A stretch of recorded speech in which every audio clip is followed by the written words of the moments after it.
Welcome back to the podcast. Gabe, Yanez, and I, we are together for our weekly episode. We talk all things life, business, fitness, and we're ready to get after it. Now, Gabe, today, or actually yesterday, I got a text message from my son, okay? And he said something that he's never said to me in 11 years. Now, granted, he couldn't text when he was 1, 2, 3. Like your son can't text, right? But my son, he has an iPad, and he was upstairs, and I was in the garage doing something. He's like, hey, and he sent me a playlist. And he's like, when I come down, this is a playlist I want for our workout. And I put this up on social media because for me, it was a really big deal. And for all the parents out there, this is something that when it happens, when your kids actually want to train, dude, it's like years and years in the making. Here he is, 11. And bro, we threw on the beats. We crushed the workout. And it was incredible. But I just wanted to share that with you guys. Like, if you're on the path, if you're on the journey, I'll give you guys some takeaways right now that I've used with my kids that I really think have helped. And then I've done some things obviously wrong. Of course, for sure, I've done some things wrong. But some things I've done positive, I want to share, at least to start off this episode, and then we'll dive into a bunch of other stuff, Gabe. So what's the advice? Oh, yeah, let's get into the advice. So advice number 1, okay? The first thing is, if you're really into fitness, which a lot of people that listen to this podcast are, just being aware that like every kid is different. And what I'm sharing is what I've seen in my own children. So I want to start off by saying that every child is different. Gabe's kids are going to be different than my kids, which are going to be different from your kids. And you have to find what works for them. Really important. And you have to make it fun. So the way we've done it since they were really early age is just getting them in the garage, getting them at the gym, getting outside and just playing, just using fitness as a way to move their body and to play. And I think that's a great place to start. And I know Gabe's doing that with his kids now. But you kind of start laying this foundation that movement is medicine and we just got to move. We got to sweat once a day. We just got to move. And that kind of starts off. Then as they get older and older and older, you continue with that same philosophy. You let them do what they want to do and you try not to push too hard. When I have pushed too hard, they've pushed back and it hasn't been healthy. And so for any parent out there who feels like they're dragging the kids to do something, just take a deep breath, give it some time. It's probably just a stage and just reinforce that movement is medicine. We got to do something, right? But if you push too hard, that's not the right path. Just take a deep breath for a minute and it will pass and they will find something they love and enjoy. And that could be sports, that could be other things. But I've just found that you have to be really, really careful because you don't want to build resentment that you're the person that's forced them into anything. So I'll pause there just for a quick second because I think that's a really important part is to make it fun and to make it medicine. It's movement. That's all it is. And we have to do it on a daily basis. Yeah, man. I mean, a real life example that happened today. So we're in like the 1 week in Texas when it is cold, man. It is really cold. We got snow yesterday, which is surprising. Like legit snow or like frost snow? No, like legit snow. There was snow. It melted immediately like midday, but yeah, there was snow out here. It was pretty cool. You could sled snow? No, it didn't accumulate that much, but there's snow on the ground, not just, the frost that builds up early in the morning. But anyway, it's super cold and it's just like, it's inconvenient for sure to bring Shay to the gym. You have to get him all dressed up. You have to get him out there. And for the most part, right now, the routine that we have on most days, if we don't get lucky and grandparents are taking care of the kids, is Ariel has the early shift. She goes from 8 to 9 and I have the shift from 9 to 10. So I usually get some work done super early in the morning, or I'll do like some conditioning. I'm not running right now. I used to run like super early. The kids wake up, breakfast, get everyone dressed, all that good stuff. Then she goes to the gym first and I go to the gym second. And usually Shay goes with her. That's just kind of how it works out. And I'll put down Charlie for a nap and I'll do some work while she's out there. And then I'll go do my hour of fitness. But today, dude, it's just like, it would have been a pain in the butt to take him, but he wanted to go. He asks sometimes, he's like, hey, he just says gym because he has toys in there. He's not going in there to train right now. It's just another place where he goes to go play. And I think that it would have been very easy to been like, no, buddy, stay in today, that would have been the easy thing to do, but it cut into Ariel's workout time and she did it. She got him all dressed up, was like, all right, let's go. And it's just for us right now, it's really big to, even when it would be easier to in any way discourage either wanting to go outside, wanting to go to the gym, wanting to do anything, as inconvenient as it might be for us, as much as it might cut into our workout time, we'll do it because we just don't want to ever like dampen that down. Like if he wants to go to the gym, even though he's just going to play, great. Like we'll make the effort, we'll make it go. And I think that's what we're trying to be really, really intentional about right now, is never giving in to what the easy thing would have been like, hey, let's take out a bunch of toys in the living room and like, just stay in today. And she would have had longer to work out, would have been easier. But those little wins, and we don't do them all the time, obviously, definitely not perfect, but we try to as much as we can. Nice. Yeah. I mean, dude, the second thing I'd get into is this idea that like the fitness that your children do, like we said, should be fun, should be exciting, whatever, but it doesn't have to be long. I think that's really important too, is like, dude, most workouts that we do with the kids are like 15 minutes or less to keep them engaged. And I think for a long time, that's what we've embodied, and recognizing it's twofold, right? Like if the kids are playing a lot of sports, like there's times where Caden won't work out with me for weeks because he's constantly playing sports, right? Even though, yes, jujitsu and self-defense are a prerequisite in our house, we'll throw it in there on a weekend. But I recognize like, dude, if this guy's at baseball practice for 2 hours, 3 hours, why am I like so caught up in having him have to do something else, right? Just like be easy. Like it's gonna be okay. And so that's something I've had to teach myself, is like, they don't always have to be doing something as long as they're doing something. Meaning like they don't always have to be doing fitness. They could be doing fitness outside in sports, which frankly, I think is even better because there's a bunch of life lessons. But when they are in the garage or they are at the gym, it's shorter workouts, right? It's 15 minutes or less. It's really intentional.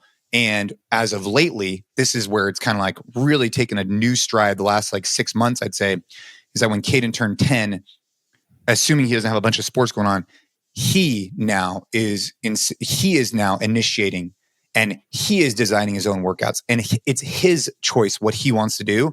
And now that he takes ownership in that, I've seen a whole different like level of like desire to train. So that's been a really cool evolution and stage. And so depending on where you're at with your kids, especially for boys, I think getting the energy out of them is super important. I prefer getting it out in the morning, but it's hard. It's hard in the morning. I prefer it for him, but instead he'll just do it later on in the day. But getting that energy out, man, it's just like they're completely different kids. And I'm even at your son's age, you've probably recognized this. Like they got to get energy out, but even 15 minutes could be a huge benefit.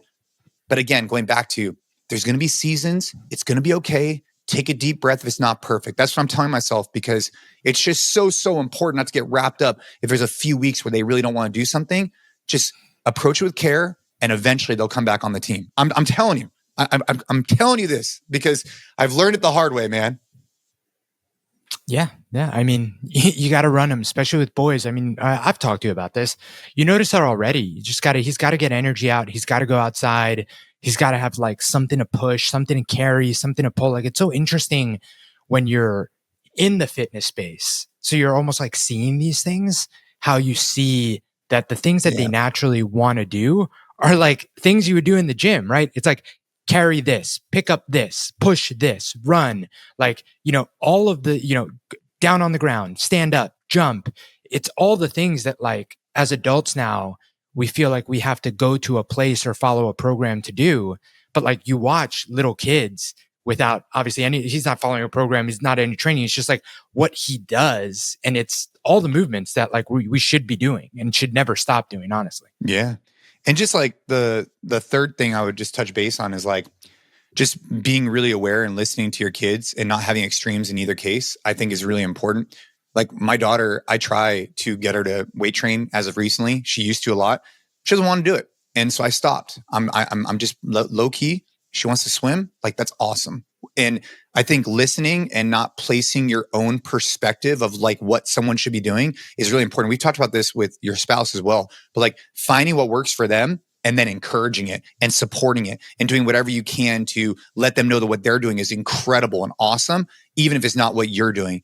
So I think that's a really important thing that I've learned over the last, 14 years as well, is not placing my own desires or needs on what everybody else has, but instead looking at like theoretical, like what am I really trying to accomplish here? I know that people feel better when they're exercising.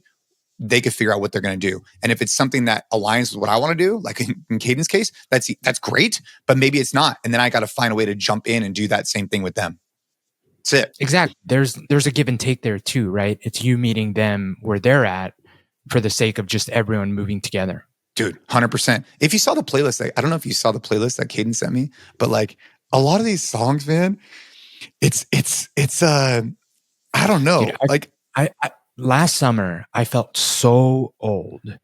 There was this kid. Yeah. It's crazy. He's a kid. He was a senior in high school who really wanted me to train him a little bit because he wanted to set some records in powerlifting. And I was like, I mean, I don't have like specific powerlifting experience, and he was still doing powerlifting practice with his high school team, but he essentially was like, hey, some supplemental training would help. Anyway, long story short, for like, I think it was like 8 weeks or something, we met once a week and we do some training before I coached at the gym I was coaching at the time. And I have never felt so old for two reasons. One, like the music you wanted to listen to during the session. And the words he's using or what? I was like, I have no idea. The words too. It was so funny. Like half the time I was like, I have no idea what you just said. But he would put on some songs and no idea like who these artists are anymore. And B, like I would catch myself at times, even though we were like most sessions, sometimes people would be there because it was open gym. It was just the two of us there, but I would be so uncomfortable. So inappropriate. At like the lyrics. So inappropriate. I would be like, oh my God, like we need to skip. And he's like, yeah, like you like this song? And I was like, no, this is incredibly inappropriate. And it's so funny because like, you know, you think about when you were a kid or when you were a teenager and whatever, your parents are like, like the lyrics or whatever. And you're like, God, you're so lame, mom. You're so lame, dad. And then I'm standing there and I'm like, this is ridiculous. We need to turn this off. So bro, it's so funny you mentioned that because dude, I had the exact same emotions. He was like, dude, there was a song. He was like, dude, this is a great song. He puts it on. And the first like 2 minutes of the song is just like the springs of a bed bouncing. And I was like, we were like 30 seconds into like just like the springs of a bed. And I was like, dude, we got to turn this off. We can't be listening. Like, what do you like about this? There's no music. Dude, it's absurd. Like, absolutely you got absurd. all these guys like little like there's so many artists now. But you know what's really interesting? So, you know, Caden, like he turns 11 in a couple of months and Ava's almost 14. And so for her, she's listening to like pop music and like those artists, like it's not bad. Like it's like whatever, no, you know, sure, like whatever, Taylor, not Taylor Swift, but like whatever else girls like. And it's like normal. It's like all good. And then Ashley likes her Pitbull and whatever. But Caden, dude, he likes like bro, like if you look at the list, I have it right here. This song Gonna F You Mean is like one of them. Squabble Up by Kendrick Lamar. Some Travis Scott, some Goosebumps, some Drake. It's like, dude, like there's one called The Box. I don't even know. Like, so I started looking at these things, right? The CrossFit Box. And I'm looking them up and I'm like, I'm listening to them and I'm trying to find the non-explicit version. And in general, a lot of them have it, which is great, but some of them don't. But man, it's like, so I'm listening to the lyrics and we're in the garage and I'm like, this is what he wanted. This is the playlist he wanted. And I want to make it like, yeah, like I'm the cool, you know, like it's cool. Like it's cool, man. And like, I'm just like, what the fuck are we listening to? And it's not even just like them throwing, you know, all these slang terms, whatever. It's just the way they talk about whatever. And I think to myself, what did my parents think back in the day when Eminem first came out? I'll never forget. Like I was in, I don't know, high school or like, I don't know, 7th, 8th grade. I can't remember when like Dr. Dre and the Chronic came out, like Chronic 2001. And then the Eminem in particular.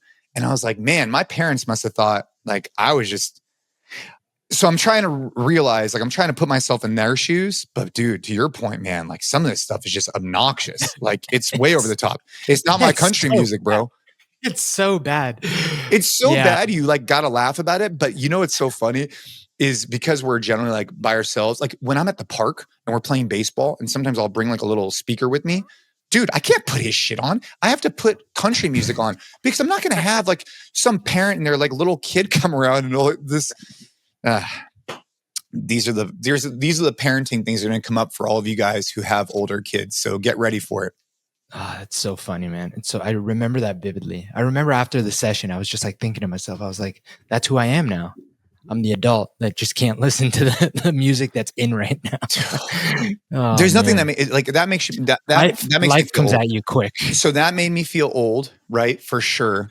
And what else makes me feel old? Well, it makes me feel old when my kids tell me I'm old. Or like when I can't see. I think my eyesight's getting worse now that I'm getting older. Oh boy. Yeah. I think the day you see me wearing glasses, you're gonna be like, bro, you're getting old. That's what's gonna happen. Oh, God, that's funny. I- What else do you want to talk about? You had a couple things on your list here. I have a couple things. So I subscribe to a newsletter from a good buddy of mine. His name's Patrick Umel. I think you've met him before. Oh yeah, I get it. I get the newsletter. Great guy. And Patrick Umel, dude, he just a restaurant extraordinaire, just really good dude, husband, father, just like awesome guy. And so I like reading his newsletter because he subscribes to the concept of Kaizen. And from all the interactions I've ever had with him, he's like always on point, right? So I read his recent newsletter, and what I gathered from it was he brought up a letter that his grandfather, do you see this one, had sent him. So his grandfather had sent him a letter early on in his career when, Patrick didn't come from much. And so when he got his first business card, it was like a really big deal. And so he goes up to his grandfather and gives him this business card. And it was like, dude, I made it, right? Like I have a business card. It says executive whatever on it, right? And so his grandfather ends up sending him back a letter and says, hey, titles are good, but here's what it really comes down to. And I wrote this down. This is his grandfather's advice to him, and I'm really taking this to heart. And this is something I'm thinking about. And I recommend all the listeners. By the way, if you haven't subscribed to this podcast, make sure you're subscribers. We have tons of great episodes in the past and the future. But anyways, what his advice was when you stand, and he was specifically talking about God. This is the way he finished the letter.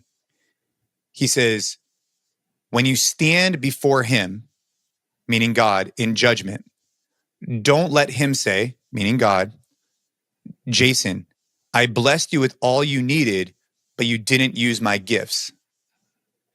And I really started thinking about that. In the letter, it was, when you stand before him, again, this man was very faith-based, very religious, and he's saying, hey, Patrick, when you get to your next level, when you get to your next life, don't stand in front of God and have him say, dude, you had all these skills, all these talents, all this ability, but you didn't use my gifts that I gave you. Dude, it just hit me. It just hit me hard. And so I wrote it down. I said, Jason, I bless you with so much, all the things you needed, but you didn't use my gifts. And it started making me think, like, what kind of gifts have I been given that I'm not reaching my potential in? What type of impact can we make that we're not getting closer to? And one day, hopefully many, many years from now, I don't want to be in that situation where I want to be in the situation where, dude, I was given these blessings and these gifts and I used them to their full potential. So I want to bring that up on the podcast because it really hit me hard. It was powerful.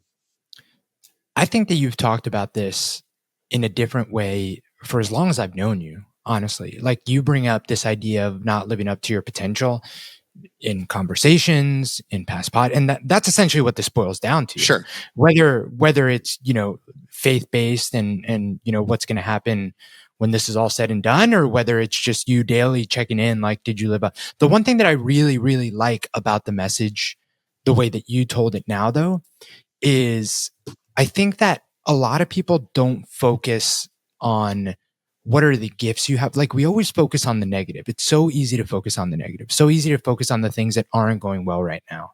The, fact that it's cold, the fact that it's a inconvenient stage where you're not getting the best sleep because you have young kids, the fact that whatever, right? Like, I'm sure everyone can think the three things right now that they're like, kind of like, like, I wish this was going better. But we never, ever focus on like all the incredible gifts that we have. Healthy family, the fact that we have a roof over our heads. And a lot of this comes down to perspective, but I think that to me is a really powerful takeaway, and something that I've really, really been trying to focus on this year is like literally every day being grateful for the things that I do have and not putting so much energy on, like, I can't run. I wasn't able to run my marathon. Like, I'm kind of injured. Like, I didn't get good sleep last night. We spend so much energy, and it's so like, it's also just so you're not getting anything out of it, right? Dude, it's like, draining. It's negative. It is what it is. There's no positive that comes from that, right? Because it's kind of the victim mindset is that, right? Because for sure, 100%. And you can think about that on the micro scale of like, do you have a daily practice where you're like reaffirming that? Do you journal, mindfulness, praying, whatever it is, where you're, and by the way, the power of doing whatever this looks like for you out loud, which we've talked about in the concept of praying, like that in itself has been like a complete game changer for me. There's something about like speaking it out loud that just, I don't know, you almost have to be clearer with your words and how you're trying to articulate it, because, obviously you can't just spit out gibberish, even if you're just talking to yourself or talking to God or whoever.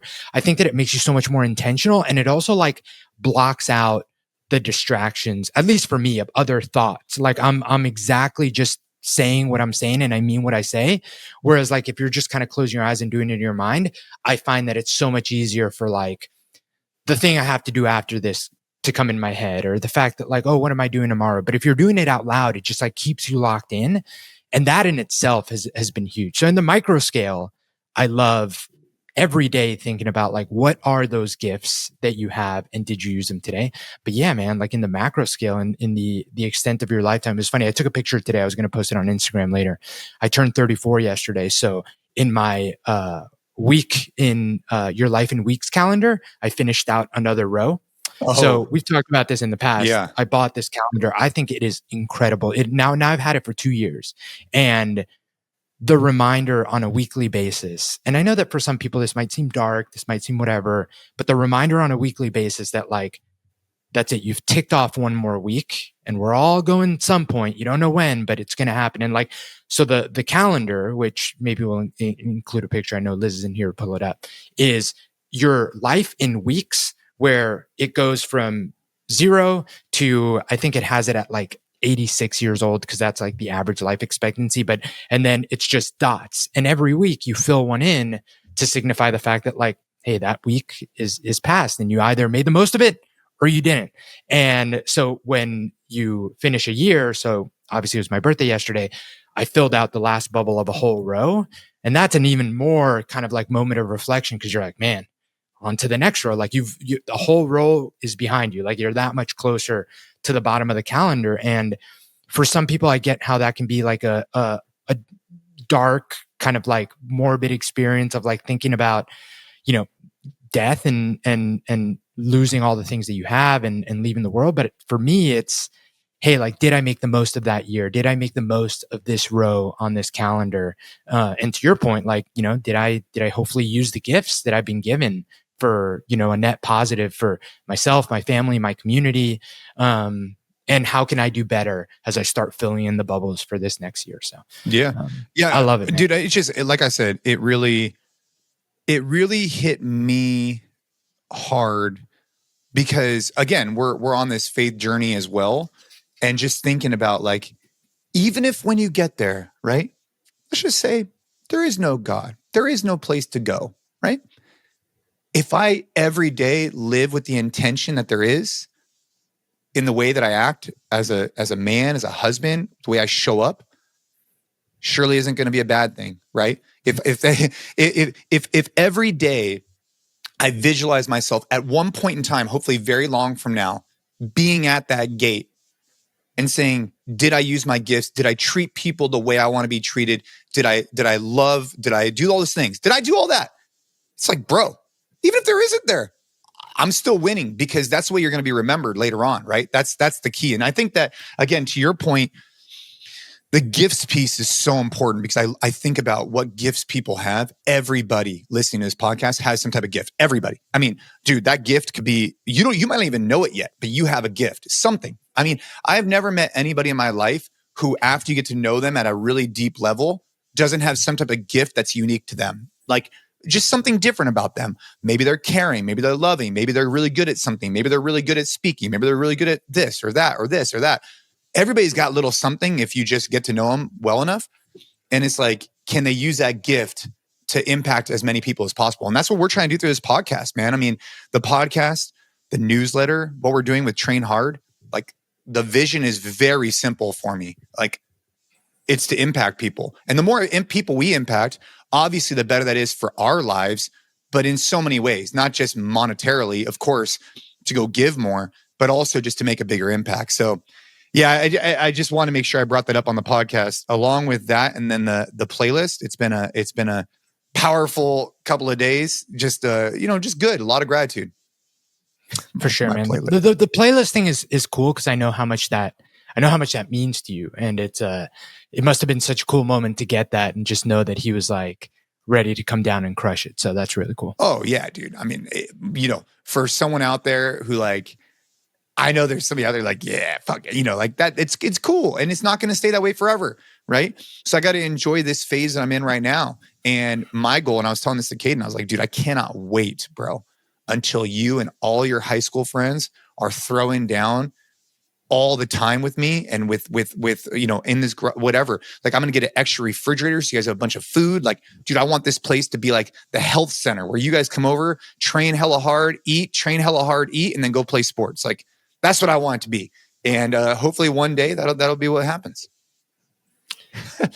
One thing that I just started thinking about right now when you were saying about the impact that we're trying to have with train hard and also just like, making the most of the gifts that you have. And I genuinely think that, that's a reason that I get fired up about being on the podcast and the messages we get in and some of the content we put out, because we always get, whether it's like one or two people that got something really cool out of the stuff we put out. And that to me fires me up. But I was listening to a podcast this morning, My First Million show. I bring up here a lot. I really like those guys, and there's so much interesting things to learn from like the world of business and investing, even though I'm not in that world per se. But Ron Conway, I think I'm getting that name right. I wrote it down, is like one of the big investors in Sequoia. So Sequoia is like the big, venture capital firm in Silicon Valley, like OG, right? Like they've invested in like every big tech company out there. And his investing principle, and I love this, is he just wants to live his life helping as many founders as possible. Like that's what he's doing. Like he's known in Silicon Valley as just like the most generous, helpful person ever. Like every founder that's worked with him just has nothing but good things to say. And even founders that Sequoia has not invested in he helps them out. He'll either connect them with someone else, or maybe there's like an angel investor that can help them out. Like he's like, even if they don't end up investing, like he's just trying to help. And his whole investing principle is like, if I try and help as many founders as possible, the money will come. So instead of like trying to very specifically like find like the best deals, the best investment, like do all the due diligence, it's more like I'm literally trying to help everyone as much as I can, and that will lead to success. And I love that approach because you can apply it to everything, right? You can apply it to what we do here. Like, do we want people to get on our training programs? 100%. Do I think it's better than 99% of this stuff out there for most people? 100%. But I think that if we approach everything we do, it's just like, hey, we're just trying to help men. We're like trying to help as many men as possible. Like email your questions, hit us up on Instagram. Like we're just here to like provide assistance and use the gift that we have, which is this platform, the ability to work out all the time, the ability to put out a training program to help people, I think is a good way to approach things. And this stuff is, nothing groundbreaking. Like, you put the guy first, like just try and help out. But I love that it's been proven in such a world where I think that like, it all comes down to like making the calculated decision, where one of the most, successful investors has been incredibly successful by literally just trying to help as many founders as possible. So I thought that was cool. Yeah, man. Dude, I was listening to an episode this morning. There's this new guy I was listening to on a podcast, and I'll have to pull up his name. Have you heard of this guy? Have you heard of the Mindset Mentor? No? Have you heard of him? No? My internet cut out a little bit. Have you heard of the Mindset Mentor? Well, the Mindset Mentor, for those of you who haven't heard of it, it's just like a show. It's an episode. Gabe, you're back. Have you heard of Mindset Mentor? I have not. Okay. So I got referred to him from Ryan Fisher. And so I've just been like listening to some of his content. It's like kind of short form, 15, 20 minutes of stuff.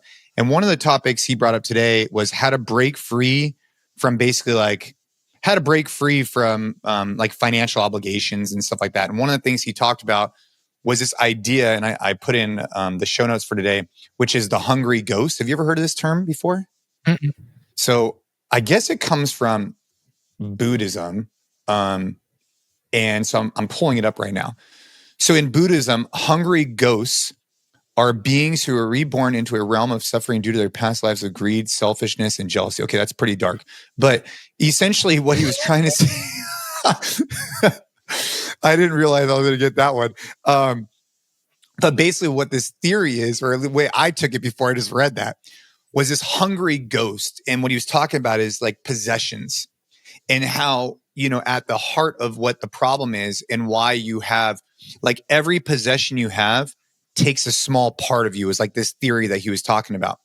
And a hungry ghost is like, you're hungry for more, right? But you're a ghost. It just like goes right through you. Like there's no benefit to you at all.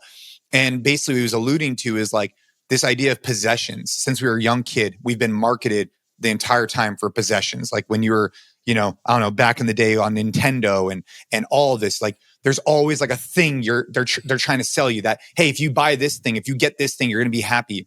And you start equating possessions and to happiness. And it's like this dopamine fix, right? Where like, dude, you get a possession, boom, you get happy. You get a new watch, boom, you get happy.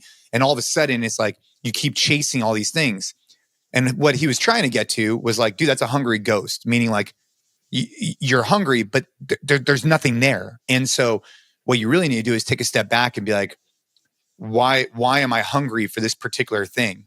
And like, what is the root of why I feel like if I get this thing, it's going to make me more happy? Because otherwise, you're just going to keep chasing things. And I know we talk about that, or, obviously a lot of people can relate to this, but I had never heard the term hungry ghost. I mean, now that I Googled it, maybe that wasn't the exact example, but when I thought about it, that was a cool analogy for me that I wanted to bring up to you, is like, don't be a hungry ghost. Like, don't be hungry for something that is just meaningless, because you're just going to continue to go down and try and just get that dopamine fix again. What do you think is behind that for a lot of people?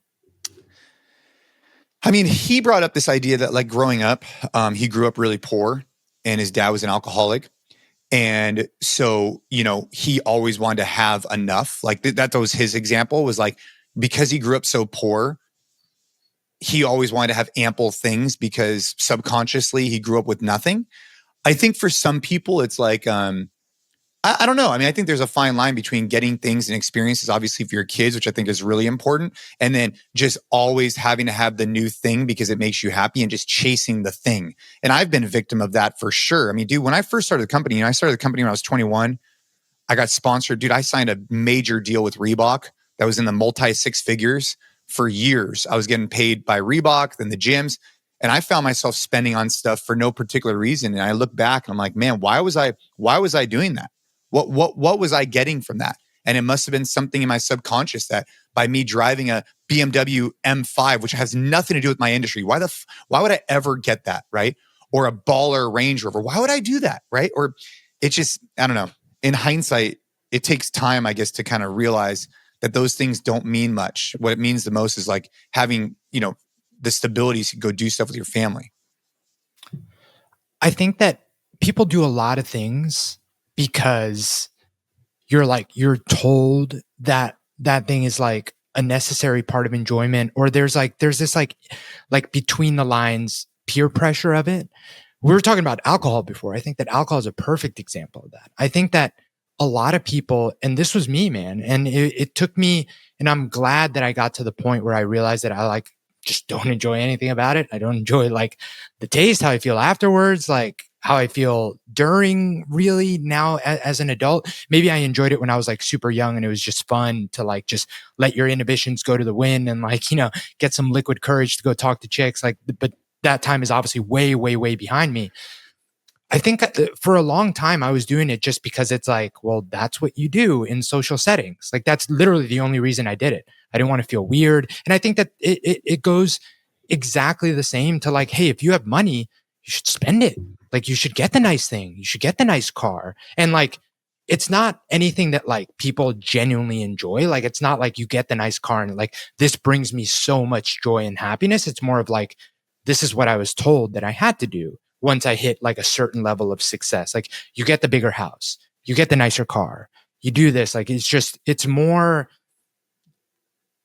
shit. I think I got cut out for a second. Yeah. But it's less about what you genuinely want and enjoy, and more about like what you're kind of supposed to want or enjoy.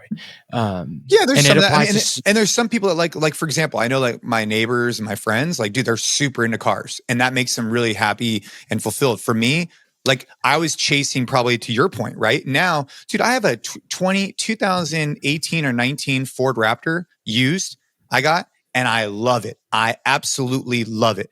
But when I first started coming into more money, this is years ago, like, dude, why was I showing up to the gym? I mean, dude, I just think back, like, what was I thinking? Like, I don't know, man. It's just, it's all good. It's just kind of part of the journey, I guess. You don't know Yeah. until you And get even, through it. and even in that example, like I wonder, you know, circle of friends, circle of guys trying to be included, like everyone else gets into cars. Like, I don't know. I think it's very easy for people to, again, get into cars because it's like the thing that makes you feel included. Whereas like, I don't know, is that the thing that brings you like genuine, like interest and joy? I don't know. I just think that it's something that I've tried to become more and more aware of, and start really making decisions based off of like solely one thing. What makes me happy? What brings me fulfillment? Or what like gets me one step closer to the goals that I have for like myself and my family. And then like otherwise, like you care less and less what other people think, man, as you get older, have kids, and just become more like secure in yourself. Like I would never have been able to have, done some of the things, even like dress the way that I dress or whatever in the past. But now it's like, who the fuck cares? Dude.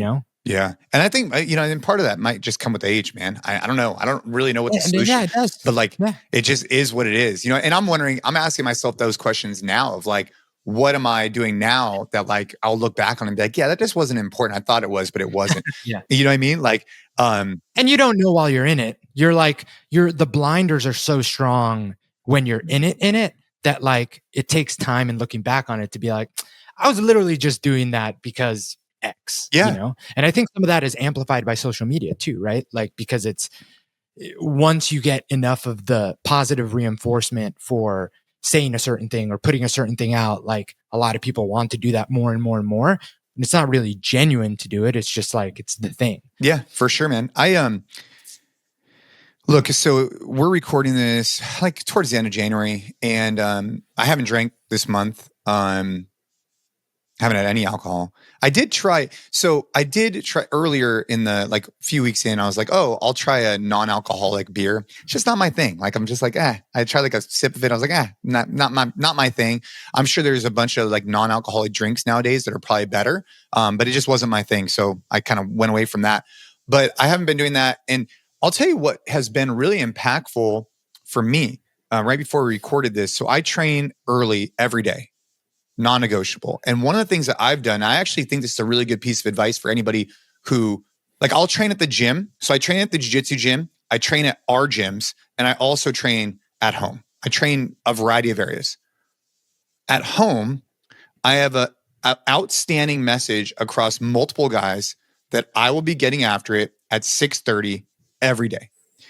And basically, I don't know who's going to show up or not. Maybe no one shows up. Maybe 10 people show up. I don't know. And so I actually really like it because it keeps me like accountable that every day I'm going to be there. And I don't know who's going to show up. And so it's actually pretty cool. And I'd recommend anybody who's maybe like find themselves like, damn, dude, I don't want to get up, like whatever. Bro, send out a message to like 10 friends and be like, hey, every day I'm going to be here, or Monday through Friday, or whatever you tell them. And you might have no one show up. You might have 3 people show up, but it keeps you accountable because you don't want to be the guy who's laying in bed asleep when their friend comes over to train with you. So that's been really helpful for me. But the reason why I brought this up was because of protein. So I train, and then I've been getting in a significant amount of protein to start the day. And I actually think I'm getting leaner than when I was fasting. So typically before I started eating this way, and I've talked about this on the podcast, I just kind of ate what I wanted, whenever I wanted, with no structure, no really desire to change, like whatever. It was what it was. Now that I'm eating 3 meals, prioritizing protein, I actually think I'm leaning out and I'm not changing anything else. So Gabe is putting his hands that do have gloves on. And he's saying that he is mind blown because of the information I'm providing him. I love whenever Jason has like an aha moment because he's now doing something that I've been asking him to do for like years. That's my favorite. Those are my favorite moments in my working and personal relationship with Jason Khalipa is when he's like, dude, you know what I figured out? And it's like, what, Jason? And then he'll like say it. And then I'm like, I'm glad we got there, Jay. But you know, so I'm glad that being intentional about you. No, I'm giving you a hard time. But a lot of people, man, fall into that. And I'm glad that you're feeling it and sharing it because a lot of people fall into this idea. And especially if you're not tracking, it is so easy to just overdo it later in the day if you're not being very intentional. Or not bringing enough is what I'm thinking, Gabe. Like, or what? I think not eating enough, actually. I mean, here's the thing. And this is something that like maybe is like a little controversial, but I fall 100%. And I'm like, at the end of the day, you cannot, like, there are just laws of physics and thermodynamics that you cannot lose weight if you're not in a caloric deficit.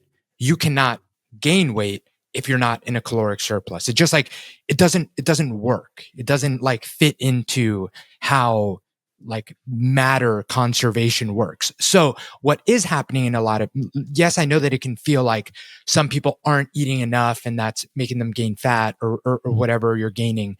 But what's actually happening there is that like your perception is that you're not eating enough, but some point in the day or some point in the week, you're completely bombing that in a way that you're not realizing because there are so many ways, alcohol being a big one, where that number in terms of how many calories you're consuming, like you would underestimate it by so much if you weren't actually intentional. Like if you think about it, you know, on the weekends, super easy. Like, you know, you have a couple beers, you know, in during the day. And like, you know, you like spend a lot of time on like the appetizers and the table when you go watch a football game. And then you have dinner you have like a bottle of wine and appetizer. And at the restaurant, things are very calorically dense because they cook with a lot of oils and all that good stuff. You could easily have a 4,000, 5,000 calorie day on weekends. And what a lot of people don't realize is that there isn't like a magic reset that happens in your body where like every 24 hours, it just resets and it's like you're either in a deficit or a surplus. This is like an averaging that happens throughout the week, throughout the months. So you can throw off your average significantly, even if you're not quote unquote eating enough during the week by just going absolutely crazy once or twice a week. And I think that that's what's happening to most people that quote unquote aren't eating enough is you're actually eating more than you should be. You're just doing it in a way that is worse than even if you were just overeating consistently. You're starving yourself 4 days a week and, you know, to borrow Ryan's term, eating like an asshole 3 days a week. And that's a recipe for disaster. Or on top of that, like what's been working for me, I think, is that I just feel way fuller. And I was talking to actually our friends over at Customs and Border Protection. Yeah. So our friends over at Customs and Border Protection, we sent them over the Train Hard 5 nutrition protocol. And we were just having a discussion about it and how if you're prioritizing protein and 3 like good meals a day, later on in the evening, you just don't feel as like last night I had like maybe 5 chocolate covered pretzels. Like I mean, I'm talking like the mini ones, not like, you know, whatever. And I was like, dude, I was full, like, because I was already full from the dinner I had, right? And because of the dinner I had was so like, you know, nutrient dense and rich with protein, I didn't have to just go start, you know, force feed or just grab whatever I could find at night. So anyways, the 3 meals, but the idea was starting the day off with protein at a substantial amount, like 50 grams, has been very different for me. I'm really curious when I start looking at some of these photos, if I actually see a change, because I do feel like I'm getting leaner and I'm not changing anything else. You know what I'm saying? Yes, I've removed alcohol, but I never really drank like crazy anyways, but I have removed that. That's a factor, obviously. And then I've 100%. And then I've done the 3 meals a day prioritizing protein. You're good. I could still see you. And there's also a lot of indirect. I don't know what's up with Gabe right now, but we're talking. He's a moderately frozen on my screen. You know, those Texas cables, bro. Are they freezing underground right now? Is that what's happening to you? That's pretty much what's happening to him right now. I'm waiting. Yeah, there he is. He's back. Let's see. My internet's kicking my butt. Dude, don't you have like underground, like crazy lines or something like that? Yeah. I mean, it did get better. But anyway, there's also a lot of indirect benefits to just starting the day with something intentional that I think a lot of people could benefit from. Because if you're saying, hey, I need to prioritize my day with protein, like now you're thinking about what you're going to eat the next day, the day before. And that in itself, I think sets a lot of people up for success, because you're like, hey, if I want to get 40 grams of protein in the morning, like, what am I going to do? Am I going to cook some eggs? Do I have time to cook some eggs? Maybe I need to make some overnight oats. Do I have Greek yogurt? Have I shopped for the right things to have in my fridge so I'm making better decisions? Nutrition, and I've said this before, like nutrition comes down to like time management and stress management. Everyone out there knows what you should eat more of and what you should eat less of. The problem is if you don't time and stress manage correctly and you leave it to like a split I have 5 minutes before my next call, I haven't thought at all about what I'm going to eat, what's in the fridge, I haven't shopped anything, you're going to go in and make a bad decision.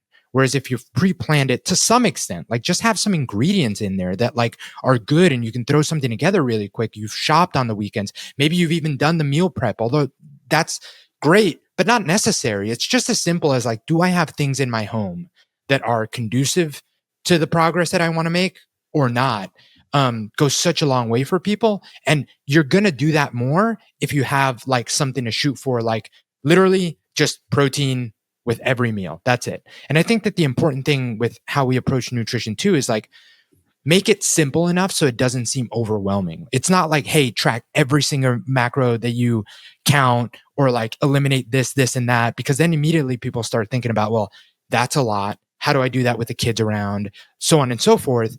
Everyone can do 3 meals and prioritize protein every meal. Dude, everyone can do that. One thing that we've been doing, I think this has been helpful, is that we cook like large amounts of bacon, and then we could just like keep in the refrigerator and it stays good for a while. Like, and so like this morning I was able to take eggs, bacon, and then I had fruit. Like, it's just such an easy thing to like add in some additional flavor than just having eggs. But I just like took it, instead of like smelling up the house every day, like we'll cook it like on a Sunday and then we have it for the week. You know what I'm saying? Like, so bacon was an easy one. Ground beef is a super easy one, and rice. I mean, almost every day I have ground beef and rice for lunch, like almost every day.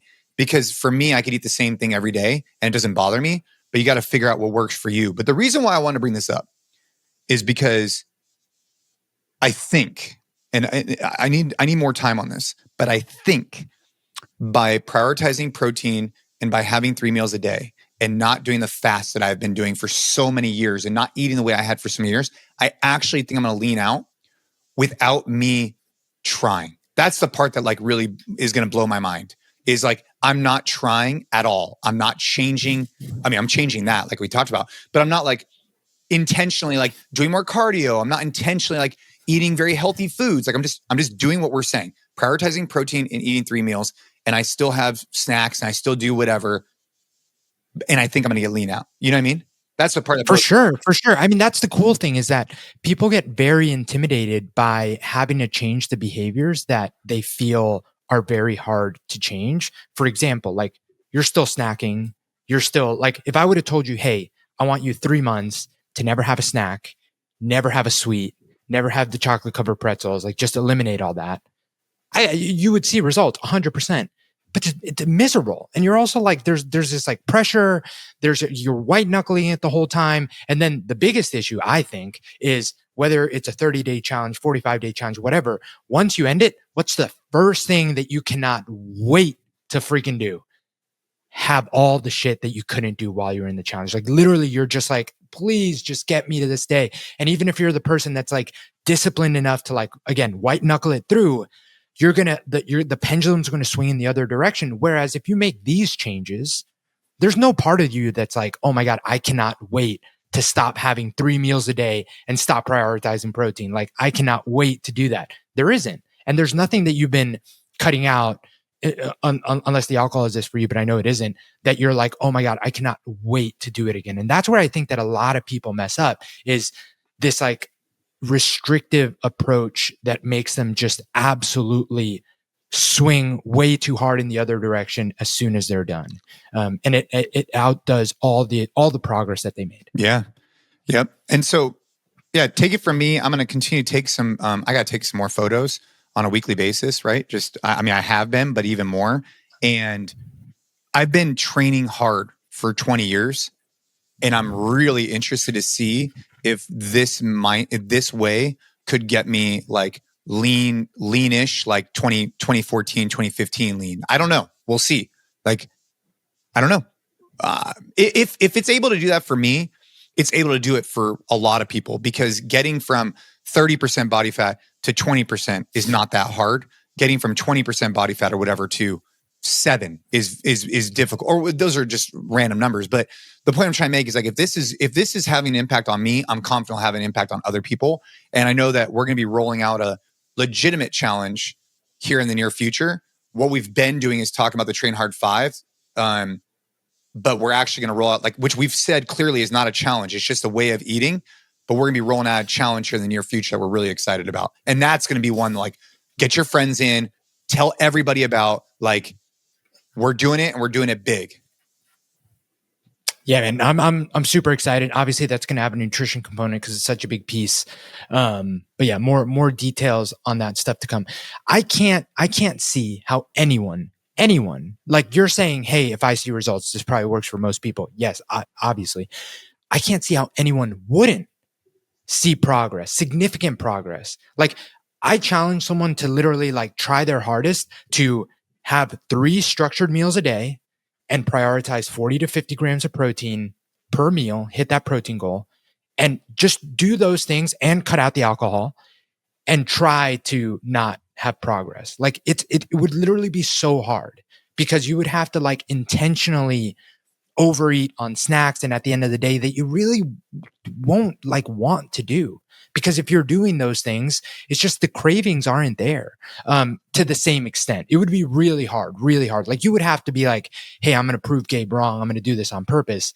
If you're training 3 to 5 times a week, prioritizing protein, having 3 like balanced meals a day, I think it's really hard for you to not see progress. Really hard. And the alcohol piece, I think, is a big piece as well. Yeah. Well, dude, I'm fired up for the challenge we have coming up. On the next episode, talked a little bit more about a Palm Springs event.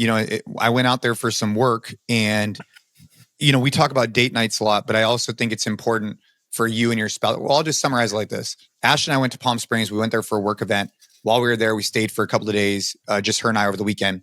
And we talk a lot on this show about maintaining your date nights with your significant other. And I think it's critical. However, I think that the level of depth you can get to when you spend like 2 or 3 like uninterrupted days with your spouse, there's even there's more that you can get. There's more depth you can get than just going out for an hour or 2. And so I'd recommend anybody out there, put it on the calendar. I know it's hard with small kids. I get it. And maybe it's not going to be perfect for everybody, but even if you have like a staycation where you go just an hour away and you just drive somewhere, I think that it's so important just to have some like uninterrupted time with your significant other. That's more than just like an hour or 2. If you could do it, if you could put on the books, I think it's critical. So that's my biggest takeaway from my Palm Springs adventure that just happened recently. That's all I got. Dude, June 8th for us, it's going to be the first time that we go away for 2 nights without either of the kids. And dude, I'm so excited. Oh, dude, you're going to not excited in any way about like, dude, because honestly, every time we do this, like 3 hours in, we're like, we miss them, and we just start looking at pictures together. You're going to sleep so well. I'm telling you, dude, just get a little crazy. It's going to be great. Well, anyways, Gabe, I appreciate you. But honestly though, like a huge testament to you sharing that, specifically because I know that it's hard. Like, I can speak to how hard it is in this stage, right? Like 2 little kids, it's tough. Like, it's tough to leave them. It's, going to be nerve-wracking, honestly, even though we have amazing grandparents that spend a lot of time with them. Like, it was a tough decision to make the decision. But I'm glad we did. And this all came out of like the year plan meeting that we had. We were like, this year makes sense. We have to do it this year. And I'll share the experience, once we do it, but I completely agree with you. Just because, we'll have times where we can spend a day together, and we'll have like that day where it was like a little bit longer. And just the more time you have, just the more things that you can talk about and connect over that just can't happen in those little nuggets. Yeah. So completely agree with you, man. And I'm excited that we're doing that this year. Hell yeah. Well, dude, I appreciate everybody for listening. We talk about this a lot on the show. There's no paid ads or none of that kind of stuff. There's the simple kind of ask from you guys is leave the show a rating and review. It takes you guys 30 seconds and it drives a lot of value for us getting out that message. So if you've been resonating and you're like, dude, I get what they're trying to do here. We want to impact more people. The way you could help us is A, send us in messages. Let us know how you're feeling about the podcast. And B, leave the podcast a rating review, share with a friend. Appreciate all you guys. Keep crushing it. Enjoy 2025. And let's get ready for a kick-ass challenge coming up in just a few months. Let's get it.